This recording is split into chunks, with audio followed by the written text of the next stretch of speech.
very, very happy. Sabi nga ng Deuteronomy, God is just, faithful, without iniquity, and upright. And so we're all here to be served by our brothers. Now, I understand na si Kuya ay from Lawag, at dito ang isang lawyer from Dagupan, Kyla from Rosales.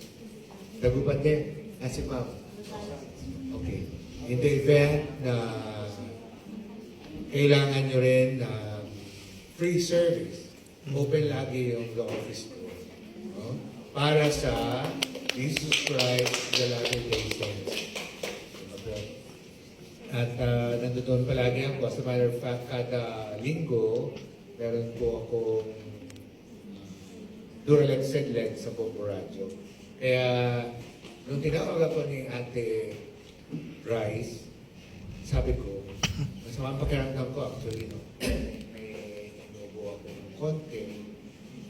Pero, nagpunta pa rin ako rito dahil malaki ang utang na loob ko sa Jesus Christ, Latter-day Saints.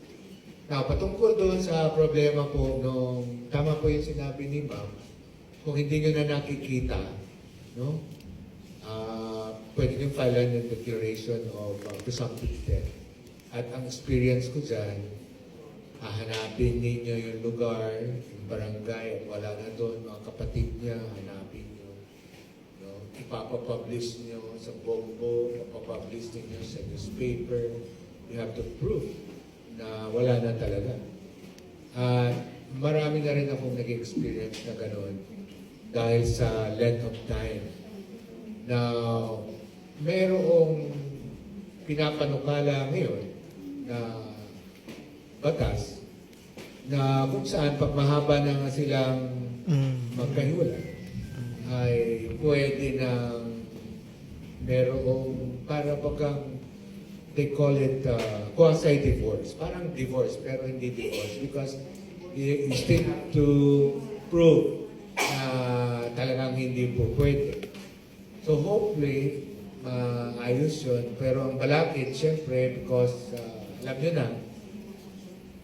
Now, I have a question, gentlemen and ma'am. Sa Roman Catholic, isa sa mga